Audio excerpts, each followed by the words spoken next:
You know, women were told feminism would liberate them, but did it also quietly reshape societies in ways that we never questioned? There was a time not that long ago when a single income could support an entire household. One parent worked outside of the home, one parent maintained the home. Families had more time together. Children were raised primarily within the family structure. Then something shifted. For most of modern history, women were told they were oppressed. And to be fair, in many ways, they were.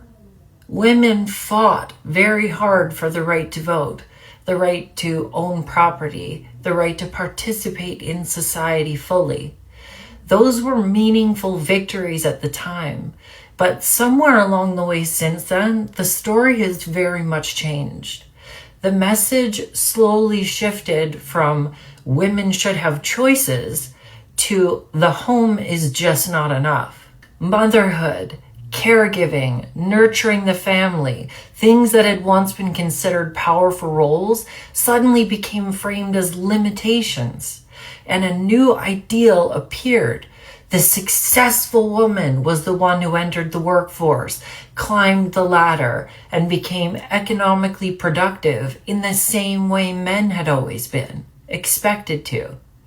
Now, here is the interesting question. Who benefited the most from that shift? Because when women entered the workforce en masse, something profound happened.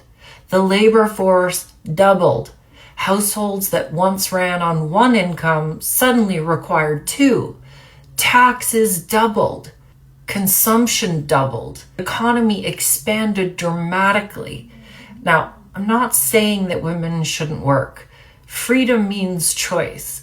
But I do think it's worth asking whether the system quietly benefited from convincing women that the only empowered life was the one that looked exactly like a man's life. Because perhaps real empowerment isn't about abandoning the feminine.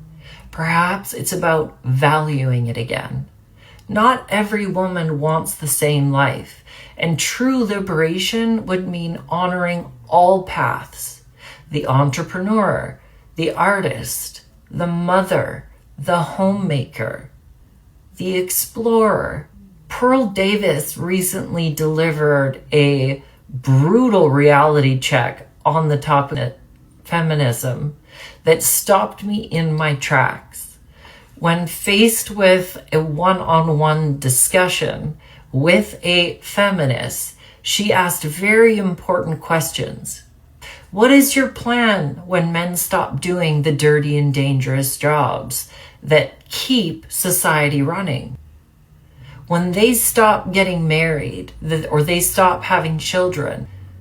She concluded with saying the future is not going to be great for feminism because they are going to get exactly what they have been asking for. Maybe the real revolution is remembering that feminine power was never meant to mirror masculine power. It was meant to balance it.